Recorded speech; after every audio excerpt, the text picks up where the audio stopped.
ಓಂ ಶಾಂತಿ. ಇಂದಿನ ಮುರಳಿಯ ದಿನಾಂಕ 9/6/2027. ಪ್ರಾತಃ ಮುರಳಿ. ಓಂ ಶಾಂತಿ. ಬಾಪ್ತಾದ ಮಧುಬನ. ಮಧುರ ಮಕ್ಕಳೇ, ನೀವು ಇಡೀ ವಿಶ್ವದಲ್ಲಿ ಶಾಂತಿಯ ರಾಜ್ಯ ಸ್ಥಾಪನೆ ಮಾಡುವಂತಹ ತಂದೆಯ ಸಹಯೋಗಿಗಳಾಗುವಿರಿ. ಈಗ ನಿಮ್ಮ ಮುಂದೆ ಸುಖ ಶಾಂತಿಯ ಪ್ರಪಂಚವಿದೆ. ಪ್ರಶ್ನೆ: ತಂದೆಯು ಮಕ್ಕಳಿಗೆ ಏಕೆ ಓದಿಸುತ್ತಾರೆ? ವಿದ್ಯೆಯ ಸಾರ ಏನಾಗಿದೆ? ಉತ್ತರ: ತಂದೆಯು ನೀವು ಮಕ್ಕಳನ್ನು ಸ್ವರ್ಗದ ರಾಜಕುಮಾರ, ವಿಶ್ವದ ಮಾಲೀಕರನ್ನಾಗಿ ಮಾಡಲು ಓದಿಸುತ್ತಾರೆ. ತಂದೆ ಹೇಳುತ್ತಾರೆ, ಮಕ್ಕಳೇ, ಸಾರವಾಗಿದೆ. ಪ್ರಪಂಚದ ಎಲ್ಲ ಮಾತುಗಳನ್ನು ಬಿಟ್ಟುಬಿಡಿ. ನಮ್ಮ ಬಳಿ ಕೋಟಿ ಲಕ್ಷವಿದೆ ಎಂದು ತಿಳಿಯಬೇಡಿ. ಯಾವುದೂ ಸಹ ಕೈಗೆ ಸಿಗುವುದಿಲ್ಲ. ಆದ್ದರಿಂದ ಚೆನ್ನಾಗಿ ಪುರುಷಾರ್ಥ ಮಾಡಿ ವಿದ್ಯೆಯ ಮೇಲೆ ಗಮನ ಕೊಡಿ. ಕೊನೆಗೆ ಗೀತೆಯಾಗಿದೆ, ಕೊನೆಗೂ ಆ ದಿನ ಬಂತು, ಕೊನೆಗೂ ಆ ದಿನ ಇಂದು ಬಂದಿತು. ಓಂ ಶಾಂತಿ. ಮಕ್ಕಳು ಗೀತೆಯನ್ನು ಕೇಳಿದ್ದಿರಲ್ಲವೇ? ಅಂತೂ ಶಾಂತಿ ಸ್ಥಾಪನೆಯಾಗುವಂತಹ ಸಮಯವು ಬಂದಿತು. ವಿಶ್ವದಲ್ಲಿ ಶಾಂತಿಯು ಹೇಗೆ ಬರುವುದು ಎಂದು ಎಲ್ಲರೂ ಹೇಳುತ್ತಾರೆ. ನಂತರ ಯಾರು ಸರಿಯಾಗಿ ಸಲಹೆ ಕೊಡುತ್ತಾರೆಯೋ ಅವರಿಗೆ ಬಹುಮಾನ ಕೊಡುತ್ತಾರೆ. ನೆಹರು ಸಹ ಸಲಹೆ ಕೊಡುತ್ತಿದ್ದರು, ಆದರೆ ಶಾಂತಿಯಂತೂ ಸ್ಥಾಪನೆಯಾಗಲಿಲ್ಲ. ಕೇವಲ ಸಲಹೆಯನ್ನು ಕೊಟ್ಟು ಹೋದರು. ಈಗ ನೀವು ಬಹಳ ಬುದ್ಧಿಯಲ್ಲಿದೆ. ಒಂದು ಸಮಯದಲ್ಲಿ ಇಡೀ ವಿಶ್ವದಲ್ಲಿ ಸುಖ, ಶಾಂತಿ, ಸಂಪತ್ತು ಇತ್ತು, ಆದರೆ ಈಗಿಲ್ಲ. ಈಗ ಪುನಃ ಬರುವುದಿದೆ. ಚಕ್ರವಂತೂ ಸುತ್ತುತ್ತಿರುತ್ತದಲ್ಲವೇ? ಇದು ಸಂಗಮಯುಗಿ ಬ್ರಾಹ್ಮಣರ ಬುದ್ಧಿಯಲ್ಲಿದೆ. ನಿಮಗೆ ಗೊತ್ತಿದೆ, ಭಾರತವು ಪುನಃ ಚಿನ್ನದ ಸಮಾನವಾಗುತ್ತದೆ. ಭಾರತಕ್ಕೆ ಗೋಲ್ಡನ್ ಸ್ಟ್ಯಾರೋ ಅಂದರೆ ಚಿನ್ನದ ಪಕ್ಷಿ ಎನ್ನಲಾಗುತ್ತದೆ.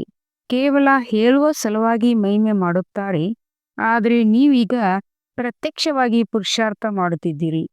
ನಿಮಗೆ ಗೊತ್ತಿದೆ, ಬಾಕಿ ಸ್ವಲ್ಪವೇ ಸಮಯವಿದೆ. ನರಕದ ಎಲ್ಲ ಮಾತುಗಳನ್ನು ಮರೆತು ಬಿಡಿ. ನಿಮ್ಮ ಬುದ್ಧಿಯಲ್ಲಿ ಈಗ ಸುಖದ ಪ್ರಪಂಚವಿದೆ.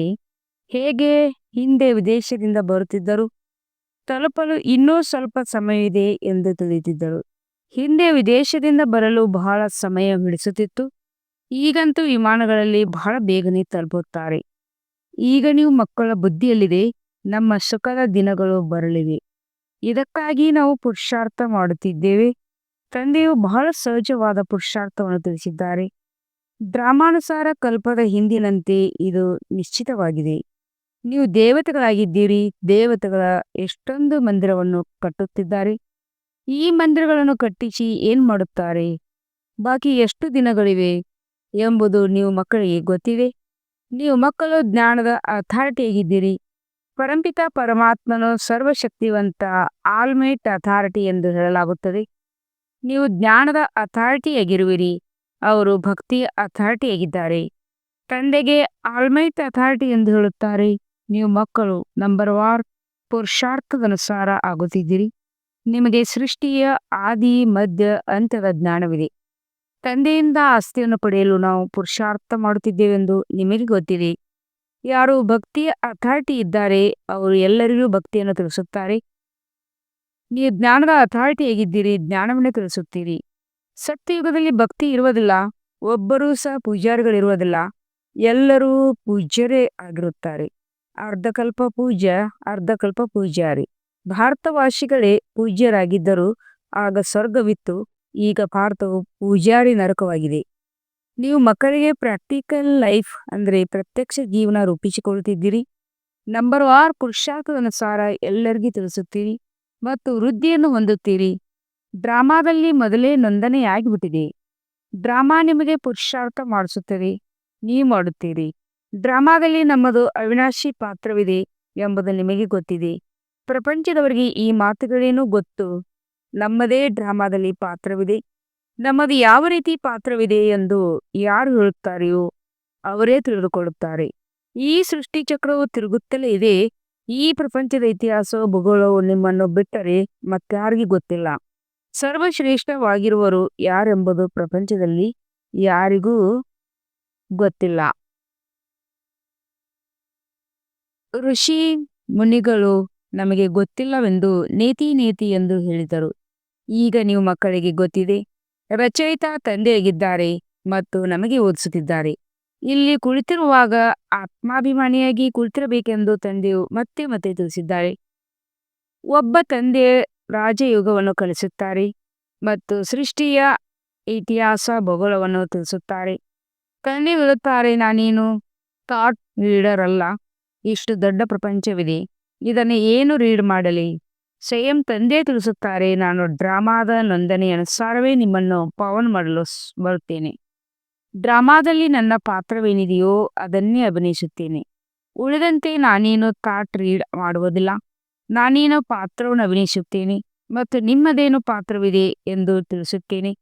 ನೀವು ಈ ಜ್ಞಾನವನ್ನು ಕಲಿತು ಅನ್ಯರಿಗೂ ಕಲಿಸುತ್ತೀರಿ. ನನ್ನ ಪಾತ್ರವೇ ಪತಿತರನ್ನು ಪಾವನ ಮಾಡುವುದಾಗಿದೆ. ಇದು ಸಹ ನೀವು ಮಕ್ಕಳಿಗೆ ತಿಳಿದಿದೆ. ನೀವು ತಿಥಿ ತಾರೀಕು ಎಲ್ಲವನ್ನು ತಿಳಿದಿದ್ದೀರಿ. ಪ್ರಪಂಚದಲ್ಲಿ ಯಾರಿಗಾದರೂ ಗೊತ್ತಿದೆಯೇ? ನಿಮಗೆ ತಂದೆಯು ಓದಿಸುತ್ತಿದ್ದಾರೆ ಮತ್ತು ಯಾವಾಗ ಚಕ್ರವು ಪೂರ್ಣವಾಗುತ್ತದೆಯೋ ಆಗ ಮತ್ತೆ ತಂದೆಯು ಬರುತ್ತಾರೆ. ಆ ಸಮಯದಲ್ಲಿ ಏನು ದೃಶ್ಯ ನಡೆಯಿತು ಅದು ಮತ್ತೆ ಕಲ್ಪದ ನಂತರ ನಡೆಯುತ್ತದೆ. 1 ಸೆಕೆಂಡ್ ಇನ್ನೊಂದು ಸೆಕೆಂಡಿಗೆ ಹೋಲುವುದಿಲ್ಲ. ಈ ನಾಟಕವು ಪುನರಾವರ್ತನೆ ಆಗುತ್ತಾ ಇರುತ್ತದೆ. ನೀವು ಮಕ್ಕಳಿಗೆ ಬೇಹದ್ದಿನ ನಾಟಕವನ್ನು ಗೊತ್ತಿದೆ, ಆದರೂ ಸಹ ಪದೇ ಪದೇ ನೀವು ಮರೆಯುತ್ತೀರಿ. ತಂದೆ ತಿಳಿಸುತ್ತಾರೆ, ನೀವು ಕೇವಲ ನನ್ನ ನೆನಪು ಮಾಡಿ. ನಮ್ಮ ಬಾಬಾ ತಂದೆಯಾಗಿದ್ದಾರೆ, ಶಿಕ್ಷಕನಾಗಿದ್ದಾರೆ, ಅವರೇ ಗುರು ಆಗಿದ್ದಾರೆ. ನಿಮ್ಮ ಬುದ್ಧಿಯು ಆ ಕಡೆ ಹೋಗಬೇಕು. ಆತ್ಮವು ತಂದೆಯ ಮಹಿಮೆಯನ್ನು ಕೇಳಿ ಖುಷಿ ಪಡುತ್ತದೆ. ಎಲ್ಲರೂ ಹೇಳುತ್ತಾರೆ, ನನ್ನ ಬಾಬಾ ತಂದೆಯಾಗಿದ್ದಾರೆ, ಶಿಕ್ಷಕನಾಗಿದ್ದಾರೆ, ಅವರೇ ಸತ್ಯವಾಗಿದ್ದಾರೆ. ವಿದ್ಯೆಯ ಸತ್ಯವಾಗಿದೆ ಮತ್ತು ಪೂರ್ಣವಾಗಿದೆ. ಆ ಮನುಷ್ಯನ ವಿದ್ಯೆಯಂತೂ ಅರ್ಧಂಬರ್ಧವಿದೆ ಅಂದಾಗ ನೀವು ಮಕ್ಕಳ ಬುದ್ಧಿಯಲ್ಲಿ ಖುಷಿ ಇರಬೇಕು. ದೊಡ್ಡ ಪರೀಕ್ಷೆಯನ್ನು ತೇರ್ಗಡೆ ಮಾಡುವವರ ಬುದ್ಧಿಯಲ್ಲಿ ಹೆಚ್ಚಿನ ಖುಷಿ ಇರುತ್ತದೆ. ನೀವು ಎಷ್ಟು ಶ್ರೇಷ್ಠ ವಿದ್ಯೆಯನ್ನು ಓದುತ್ತೀರಿ ಅಂದಾಗ ಎಷ್ಟೊಂದು ಖುಷಿ ಇರಬೇಕು. ಭಗವಂತ ಬಾಬಾ ಬೇಹದ್ದಿನ ತಂದೆಯು ನಮಗೆ ಓದಿಸುತ್ತಿದ್ದಾರೆ. ನಿಮಗೆ ರೋಮಾಂಚನವಾಗಬೇಕು. ಅದೇ ಎಪಿಸೋಡ್ ಪುನರಾವರ್ತನೆ ಆಗುತ್ತದೆ. ಇದು ನಿಮ್ಮ ಹೊರತು ಮತ್ತಾರಿಗೂ ಗೊತ್ತಿಲ್ಲ. ಕಲ್ಪದ ಆಯುಷ್ಯನ್ನು ದೊಡ್ಡದಾಗಿ ತೋರಿಸಿದ್ದಾರೆ. ನಿಮ್ಮ ಬುದ್ಧಿಯಲ್ಲಿ ಈಗ 5,000 ವರ್ಷಗಳ ಪೂರ್ಣ ಚಕ್ರವು ಸುತ್ತುತ್ತಿರುತ್ತದೆ. ಇದಕ್ಕೆ ಸ್ವದರ್ಶನ ಚಕ್ರಧಾರಿ ಚಕ್ರವೆನ್ನಲಾಗುತ್ತದೆ. ಬಾಬಾ, ಅನೇಕ ಬಿರುಗಾಳಿಗಳು ಬರುತ್ತವೆ, ನಾವು ಮರೆತು ಬಿಡುತ್ತೇವೆ ಎಂದು ಮಕ್ಕಳು ಹೇಳುತ್ತಾರೆ. ನೀವು ಯಾರನ್ನು ಮರೆಯುತ್ತೀರಿ ಎಂದು ತಂದೆಯು ಕೇಳುತ್ತಾರೆ. ಯಾವ ತಂದೆಯು ನಿಮ್ಮನ್ನು ಡಬಲ್ ಕಿರೀಟಧಾರಿ ವಿಶ್ವದ ಮಾಲೀಕರನ್ನಾಗಿ ಮಾಡುತ್ತಾರೆಯೋ ಅಂಥವರನ್ನು ಹೇಗೆ ಮರೆಯಿರಿ? ಬೇರೆ ಯಾರನ್ನು ಮರೆಯುವುದಿಲ್ಲ ಅಲ್ಲವೇ? ಪತ್ನಿ, ಮಕ್ಕಳು, ಮೊಮ್ಮಕ್ಕಳು, ಚಿಕ್ಕಪ್ಪ, ಮಾವ, ಮಿತ್ರ ಸಂಬಂಧಿ ಇವರೆಲ್ಲರೂ ನೆನಪಿರುತ್ತಾರೆ. ಬಾಕಿ ಈ ಮಾತನ್ನು ನೀವು ಏಕೆ ಮರೆಯುತ್ತೀರಿ? ನಿಮ್ಮದು ನೆನಪಿನಲ್ಲೇ ಯುದ್ಧವಿದೆ. ಎಷ್ಟು ಸಾಧ್ಯವೋ ಅಷ್ಟು ನೆನಪು ಮಾಡಲೇಬೇಕಾಗಿದೆ. ಮಕ್ಕಳು ತಮ್ಮ ಉನ್ನತಿಗಾಗಿ ಮುಂಜಾನೆ ಎದ್ದು ತಂದೆಯ ನೆನಪಿನಲ್ಲಿ ಸುತ್ತಾಡಬೇಕು. ನೀವು ಚಾವಣಿಯ ಮೇಲೆ ಅಥವಾ ಹೊರಗಡೆ ತಣ್ಣನೆ ಗಾಳಿಯಲ್ಲಿ ನಡೆದಾಡಬೇಕು. ಇಲ್ಲೇ ಬಂದು ಕುಳಿತುಕೊಳ್ಳಬೇಕು ಎಂದೇನಿಲ್ಲ. ಹೊರಗಡೆಯೂ ಹೋಗಬಹುದು. ಮುಂಜಾನೆಯಲ್ಲಿ ಭಯಪಡುವ ಮಾತೇನಿಲ್ಲ. ಹೊರಗೆ ಹೋಗಿ ನಡೆದಾಡಿ ಪರಸ್ಪರ ನೋಡೋಣ. ತಂದೆಯನ್ನು ಹೆಚ್ಚಾಗಿ ಯಾರು ನೆನಪು ಮಾಡುತ್ತಾರೆಂದು ಮಾತನಾಡಿಕೊಳ್ಳಿ. ನಂತರ ಎಷ್ಟು ಸಮಯ ನೆನಪು ಮಾಡಿದ್ದೀರೆಂದು ನೋಡಿಕೊಳ್ಳಬೇಕು. ಬಾಕಿ ಸಮಯ ಬುದ್ಧಿಯು ಎಲ್ಲೆಲ್ಲಿಗೆ ಹೋಯಿತು. ಇದಕ್ಕೆ ಒಬ್ಬರಿಗೊಬ್ಬರು ಉನ್ನತಿ ಮಾಡಿಕೊಳ್ಳುವುದೆಂದು ಹೇಳಲಾಗುತ್ತದೆ. ನೋಟ್ ಮಾಡಿಕೊಳ್ಳಿ, ತಂದೆಯ ನೆನಪು ಎಷ್ಟು ಸಮಯವಿತ್ತು. ಬ್ರಹ್ಮ ತಂದೆಯು ಏನು ಅಭ್ಯಾಸ ಮಾಡಿಸಿದರು ಅದನ್ನು ಹೇಳುತ್ತಾರೆ. ನೆನಪಿನಲ್ಲಿ ನೀವು 1 ಗಂಟೆ ನಡೆದಾಡಿದರೂ ಕಾಲು ಸುಸ್ತಾಗುವುದಿಲ್ಲ. ನೆನಪಿನಿಂದ ನಿಮ್ಮ ಎಷ್ಟೊಂದು ಪಾಪಗಳು ನಾಶ ಹೋಗುತ್ತವೆ. ಚಕ್ರವಂತೂ ನಿಮಗೆ ಗೊತ್ತಿದೆ. ರಾತ್ರಿ ಹಗಲು ಹಾಗೂ ಈ ಮನೆಗೆ ಹೋಗುತ್ತೇವೆಂಬುದು ಬುದ್ಧಿಯಲ್ಲಿರಬೇಕು. ಪುರುಷಾರ್ಥ ಮಾಡುತ್ತಾ ಇರಿ. ಕಲಿಯುಗದ ಮನುಷ್ಯರಿಗೆ ಏನೂ ಗೊತ್ತಿಲ್ಲ. ಮುಕ್ತಿಗಾಗಿ ಎಷ್ಟು ಭಕ್ತಿ ಮಾಡುತ್ತಿರುತ್ತಾರೆ. ಅನೇಕ ಮತಗಳಿವೆ. ನೀವು ಬ್ರಾಹ್ಮಣರದು ಏಕಮತವಾಗಿದೆ. ಬ್ರಾಹ್ಮಣರದು ಶ್ರೀಮತವಿರುತ್ತದೆ. ನೀವು ತಂದೆಯ ಮತದಂತೆ ದೇವತೆಗಳಾಗುತ್ತೀರಿ. ದೇವತೆಗಳದೇನೂ ಶ್ರೀಮತವಿಲ್ಲ. ಶ್ರೀಮತವು ಈಗ ನೀವು ಬ್ರಾಹ್ಮಣರಿಗೆ ಸಿಗುತ್ತದೆ. ಭಗವಂತನು ನಿರಾಕಾರನಾಗಿದ್ದಾರೆ. ನಿಮಗೆ ರಾಜಯೋಗವನ್ನು ಕಲಿಸಿ ರಾಜ್ಯ ಭಾಗ್ಯವನ್ನು ಕೊಟ್ಟು ಎಷ್ಟು ಶ್ರೇಷ್ಠರು ವಿಶ್ವದ ಮಾಲೀಕರನ್ನಾಗಿ ಮಾಡುತ್ತಾರೆ. ಭಕ್ತಿ ಮಾರ್ಗದಲ್ಲಿ ಎಷ್ಟೊಂದು ವೇದಶಾಸ್ತ್ರಗಳಿವೆ, ಆದರೆ ಒಂದೇ ಗೀತೆ ಮಾತ್ರವೇ ಕೆಲಸಕ್ಕೆ ಬರುತ್ತದೆ. ಭಗವಂತನು ಬಂದು ರಾಜಯೋಗವನ್ನು ಕಲಿಸುತ್ತಾರೆ. ಇದನ್ನೇ ಗೀತೆ ಎನ್ನಲಾಗುತ್ತದೆ. ಈಗ ನೀವು ತಂದೆಯಿಂದ ಓದುತ್ತೀರಿ. ಇದರಿಂದ ಸ್ವರ್ಗದ ರಾಜ್ಯವನ್ನು ಪಡೆಯುತ್ತೀರಿ. ಯಾರು ಓದಿದರೋ ಅವರು ಪಡೆದರು. ಡ್ರಾಮಾದಲ್ಲಿ ಪಾತ್ರವಿದೆಯಲ್ಲವೇ? ಜ್ಞಾನವನ್ನು ಹೇಳುವುದು ಒಬ್ಬ ಜ್ಞಾನಸಾಗರ ತಂದೆ ಒಬ್ಬರೇ ಆಗಿದ್ದಾರೆ. ಅವರು ಡ್ರಾಮಾನುಸಾರ, ಪ್ಲಾನ್ ಅನುಸಾರ ಕಲಿಯುಗದ ಅಂತ್ಯ, ಸತ್ಯಯುಗದ ಆದಿಯ ಸಂಗಮದಲ್ಲಿ ಬರುತ್ತಾರೆ. ಯಾವುದೇ ಮಾತಿನಲ್ಲಿ ಗೊಂದಲಕ್ಕೊಳಗಾಗಬೇಡಿ. ತಂದೆ ಇವರಲ್ಲಿ ಬಂದು ಓದಿಸುತ್ತಾರೆ. ಬೇರೆ ಯಾರು ಓದಿಸಲು ಸಾಧ್ಯವಿಲ್ಲ. ಈದಾದರವರು ಮುಂಚೆ ಯಾರಿಂದಲಾದರೂ ಓದಿದ್ದರೆ ಅನೇಕರು ಅವರಿಂದ ಓದುತ್ತಿದ್ದರು. ಈ ಎಲ್ಲಾ ಗುರು ಮುಂತಾದವರೆಲ್ಲರ ಉದ್ಧಾರ ಮಾಡಲು ನಾನು ಬರುತ್ತೇನೆಂದು ತಂದೆ ತಿಳಿಸುತ್ತಾರೆ. ಈಗ ನೀವು ಮಕ್ಕಳ ಗುರಿ ಉದ್ದೇಶವು ನಿಮ್ಮ ಮುಂದೆ ಇದೆ. ನಾವೀಗ ಈ ರೀತಿಯಾಗುತ್ತಿದ್ದೇವೆ. ಇದೇ ನರನಿಂದ ನಾರಾಯಣಾಗುವ ಸತ್ಯ ಕಥೆಯಾಗಿದೆ. ಇದರದ್ದು ನಂತರ ಭಕ್ತಿ ಮಾರ್ಗದಲ್ಲಿ ಮಹಿಮೆ ನಡೆಯುತ್ತದೆ. ಭಕ್ತಿ ಮಾರ್ಗದ ಸಂಪ್ರದಾಯಗಳು ನಡೆಯುತ್ತಾ ಬರುತ್ತದೆ. ಈಗ ಈ ರಾವಣ ರಾಜ್ಯವು ಪೂರ್ಣವಾಗುತ್ತದೆ. ನಾವೀಗ ದಸರಕ್ಕೆ ಹೋಗುವುದಿಲ್ಲ. ಅದು ಏನೆಂಬುದನ್ನು ನೀವು ತಿಳಿಸಿಕೊಡುತ್ತೀರಿ. ಅವೆಲ್ಲ ಚಿಕ್ಕ ಮಕ್ಕಳ ಕೆಲಸವಾಗಿದೆ. ದೊಡ್ಡ ದೊಡ್ಡ ಗಣ್ಯ ವ್ಯಕ್ತಿಗಳು ಸಹ ನೋಡಲು ಹೋಗುತ್ತಾರೆ. ರಾವಣನು ಏಕೆ ಸುಡುತ್ತಾರೆ, ಅವನು ಯಾರಾಗಿದ್ದಾನೆಂಬುದನ್ನು ಯಾರೂ ತಿಳಿಸಲು ಸಾಧ್ಯವಿಲ್ಲ. ರಾವಣ ರಾಜ್ಯವಾಗಿದೆಯಲ್ಲವೇ? ದಸರಾವಂತೂ ಎಷ್ಟೊಂದು ಖುಷಿಯನ್ನು ಆಚರಿಸುತ್ತಾರೆ ಮತ್ತು ಅದರಲ್ಲಿ ರಾವಣನನ್ನು ಸುಡುತ್ತಾರೆ. ಆದರೆ ದುಃಖವಂತೂ ಯಾವಾಗಲೂ ಇರುತ್ತದೆ ಎಂಬುದನ್ನು ತಿಳಿದುಕೊಳ್ಳುವುದಿಲ್ಲ. ಈಗ ನಾವು ಎಷ್ಟು ತಿಳುವಳಿಕೆ ಇಲ್ಲದವರಾಗಿದ್ದೇವೆಂದು ತಂದೆಯು ತಿಳಿದುಕೊಂಡಿದ್ದೇವೆ. ರಾವಣನು ನಮ್ಮನ್ನು ಬುದ್ಧಿಹೀನರನ್ನಾಗಿ ಮಾಡಿದನು. ಈಗ ನೀವು ಖಂಡಿತ ನಾವು ಲಕ್ಷ್ಮೀನಾರಾಯಣಾಗುತ್ತೇವೆ ಎಂಬುದು ತಂದೆಗೆ ತಿಳಿಯುತ್ತೀರಿ. ನಾವಂತೂ ಕಡಿಮೆ ಪುರುಷಾರ್ಥ ಮಾಡುವುದಿಲ್ಲ. ಇದು ಒಂದೇ ಶಾಲೆಯಾಗಿದೆ. ವಿದ್ಯೆಯು ಬಹಳ ಸಹಜವಾಗಿದೆ. ವೃದ್ಧ ಮಾತೆಯರು ಬೇರೆನೇನೂ ನೆನಪು ಮಾಡಲು ಸಾಧ್ಯವಿಲ್ಲ. ಅಂದಾಗ ತಂದೆಯನ್ನು ನೆನಪು ಮಾಡಬೇಕು. ಬಾಯಲ್ಲಿ ಹೇ ರಾಮ ಎಂದು ಹೇಳುತ್ತಿರಲಿವೆ. ತಂದೆಯು ಬಹಳ ಸಹಜವಾಗಿ ತಿಳಿಸುತ್ತಾರೆ. ನೀವು ಆತ್ಮರಾಗಿರುವಿರಿ. ಪರಮಾತ್ಮ ತಂದೆಯನ್ನು ನೆನಪು ಮಾಡಿ. ಆಗ ನಿಮ್ಮ ಧ್ವನಿಯು ಪಾರಾಗುತ್ತದೆ. ಎಲ್ಲಿಗೆ ಹೋಗುತ್ತೀರಿ? ಶಾಂತಿಧಾಮ, ಸುಖಧಾಮ. ಮತ್ತೆಲ್ಲವನ್ನು ಮರೆತು ಬಿಡಿ. ಏನೆಲ್ಲವನ್ನು ಕೇಳಿದ್ದೀರಿ, ಓದಿದ್ದೀರಿ, ಅದೆಲ್ಲವನ್ನು ಮರೆತು ತನ್ನನ್ನು ಆತ್ಮನೆಂದು ತಿಳಿದು ತಂದೆಯನ್ನು ನೆನಪು ಮಾಡಿ. ಆಗ ತಂದೆಯಿಂದ ಖಂಡಿತ ಆಸ್ತಿ ಸಿಗುವುದು. ತಂದೆಯ ನೆನಪಿನಿಂದಲೇ ಪಾಪವು ನಾಶವಾಗುತ್ತದೆ. ಎಷ್ಟೊಂದು ಸಹಜವಾಗಿದೆ. ಭ್ರುಕುಟಿಯ ಮಧ್ಯದಲ್ಲಿ ನಕ್ಷತ್ರ ಹೊಳೆಯುತ್ತಿದೆ ಎಂದು ಹೇಳುತ್ತಾರೆ. ಅಂದಾಗ ಖಂಡಿತ ಆತ್ಮವು ಎಷ್ಟೊಂದು ಚಿಕ್ಕದಾಗಿದೆ, ಸೂಕ್ಷ್ಮವಾಗಿದೆ. ವೈದ್ಯರು ಆತ್ಮವನ್ನು ನೋಡಲು ಬಹಳ ಪ್ರಯತ್ನ ಪಡುತ್ತಾರೆ. ಆದರೆ ಅದು ಬಹಳ ಸೂಕ್ಷ್ಮವಾಗಿದೆ. ಹಠದಿಂದ ಯಾರೂ ಸಹ ನೋಡಲು ಸಾಧ್ಯವಿಲ್ಲ.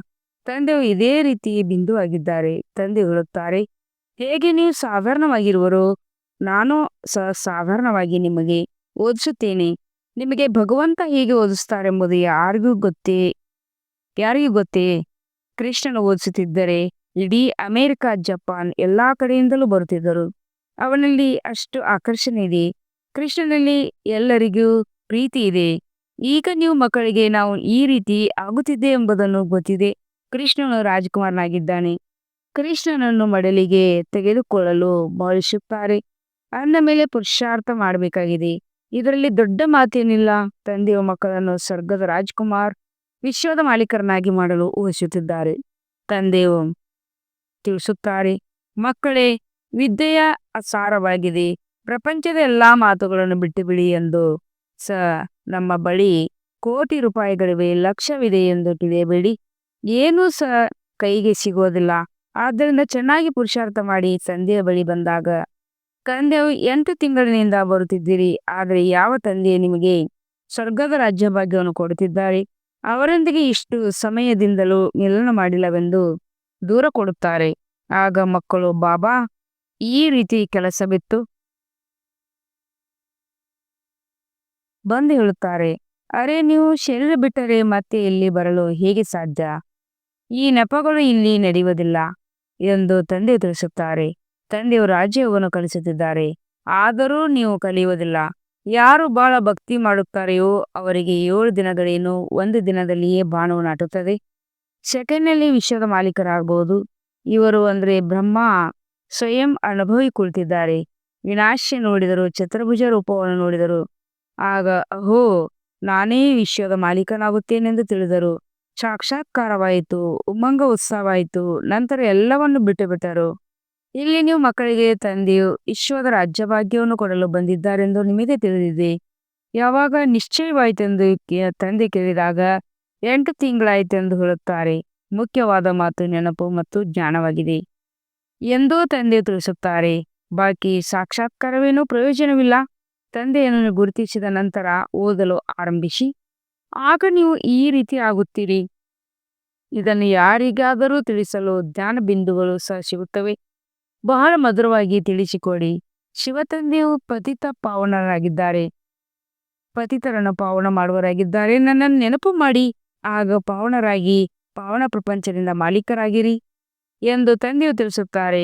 ಯುಕ್ತಿಯಿಂದ ತಿಳಿಸಬೇಕು. ಗಾಡ್ ಫಾದರ್, ಮುಕ್ತಿದಾತ, ಮಧುರ ಮನೆಗೆ ನಮ್ಮನ್ನು ಕರೆದುಕೊಂಡು ಹೋಗಬೇಕೆಂದು ನೀವು ಬಯಸುತ್ತೀರಿ. ಒಳ್ಳೆಯದು. ಈಗ ನಿಮ್ಮಲ್ಲಿ ಯಾವ ತುಕ್ಕು ಹಿಡಿದಿದೆಯೋ ಅದನ್ನು ತಂದೆಯನ್ನು ನೆನಪು ಮಾಡಿ. ಒಳ್ಳೆಯದು. ಮಧುರಾತಿ ಮಧುರ ಅಗಲಿ ಹೋಗಿ ಮರಳಿ ಸಿಕ್ಕಿರುವ ಮಕ್ಕಳ ಪ್ರತಿ ಮಾತ್ಪಿತಾ ಬಾಪ್ತಾದರ ನೆನಪು, ಪ್ರೀತಿ ಹಾಗೂ ಸುಪ್ರಭಾತ. ಆತ್ಮೀಯ ಮಕ್ಕಳಿಗೆ ಆತ್ಮೀಯ ತಂದೆಯ ನಮಸ್ತೆ. हम रूहानी बच्चों की रूहानी बाप दादा को याद कर और गुड मॉर्निंग और नमस्ते नमस्ते नमस्ते. शुक्रिया बाबा, शुक्रिया. वहा ಬಾಬಾ ವಹ. ಧಾರ್ಮಿಕವಾಗಿ ಮುಖ್ಯ ಸಾರ. ಮುಂಜಾನೆ ಎದ್ದು ನಡೆದಾಡುತ್ತಾ ತಿರುಗಾಡುತ್ತಾ ತಂದೆಯ ನೆನಪು ಮಾಡಿ. ನೋಡೋಣ ಯಾರು ಹೆಚ್ಚು ಸಮಯ ತಂದೆಯ ನೆನಪು ಮಾಡುತ್ತಾರೆ ಎಂದು ಮಧುರವಾಗಿ ಪರಸ್ಪರ ಆತ್ಮೀಯ ಸಂಭಾಷಣೆ ಮಾಡಿ ನಂತರ ಅನುಭವವನ್ನು ತಿಳಿಸಿ. 2ನೇ ಪಾಯಿಂಟ್, ತಂದೆಯನ್ನು ಗುರುತಿಸಿದ ನಂತರ ಯಾವುದೇ ನೆಪಗಳನ್ನು ಹೇಳಬಾರದು. ವಿದ್ಯೆಯಲ್ಲಿ ತತ್ಪರರಾಗಿ ಮತ್ತು ಮುರಳಿಯನ್ನು ಎಂದಿಗೂ ತಪ್ಪಿಸಬಾರದು. ವರದಾನ: ಎಲ್ಲರ ಗುಣ ನೋಡುತ್ತಾ ಸ್ವಯಂನಲ್ಲಿ ತಂದೆಯ ಗುಣವನ್ನು ಧಾರಣೆ ಮಾಡುವಂಥ ಗುಂಡುಮೂರ್ತಿ ಭವ. ಸಂಗಮ ಯುಗದಲ್ಲಿ ಯಾವ ಮಕ್ಕಳು ಗುಣಗಳ ಮಾಲೆಯನ್ನು ಧಾರಣೆ ಮಾಡುತ್ತಾರೆ ಅವರೇ ವಿಜಯ ಮಾಲೆಯಲ್ಲಿ ಬರುತ್ತಾರೆ. ಆದ್ದರಿಂದ ಹೋಲಿ ಅಂಶಗಳಾಗಿ ಸರ್ವರಲ್ಲಿರುವ ಗುಣಗಳನ್ನು ನೋಡಿ ಮತ್ತು ಒಬ್ಬ ತಂದೆಯಲ್ಲಿರುವ ಗುಣಗಳನ್ನು ಸ್ವಯಂನಲ್ಲಿ ಧಾರಣೆ ಮಾಡಿ ಈ ಗುಣಮಾಲೆ ಎಲ್ಲರ ಕೊರಳಿನಲ್ಲಿ ಧರಿಸಿ. ಯಾರು ಎಷ್ಟು ತಂದೆಯ ಗುಣವನ್ನು ಸ್ವಯಂನಲ್ಲಿ ಧಾರಣೆ ಮಾಡುತ್ತಾರೆ ಅವರ ಕೊರಳಿನಲ್ಲಿ ಅಷ್ಟೇ ದೊಡ್ಡ ಮಾಲೆ ಇರುತ್ತದೆ. ಗುಣಮಾಲೆಯನ್ನು ಸ್ಮರಣೆ ಮಾಡುವುದರಿಂದ ಸ್ವಯಂವನ್ನು ಗುರುಮೂರ್ತಿಯರಾಗಿ ಬಿಡುವಿರಿ. ಇದರ ನೆನಪಾರ್ಥವೇ ದೇವತೆಗಳು ಮತ್ತು ಶಕ್ತಿಯರ ಕೊರಳಿನಲ್ಲಿ ಮಾಲೆಯನ್ನು ತೋರಿಸಲಾಗುತ್ತದೆ. ಸ್ಲೋಗನ್: ಸಾಕ್ಷಿತನದ ಸ್ಥಿತಿ ಯಥಾರ್ಥ ನಿರ್ಣಯದ ಸಿಂಹಾಸನವಾಗಿದೆ.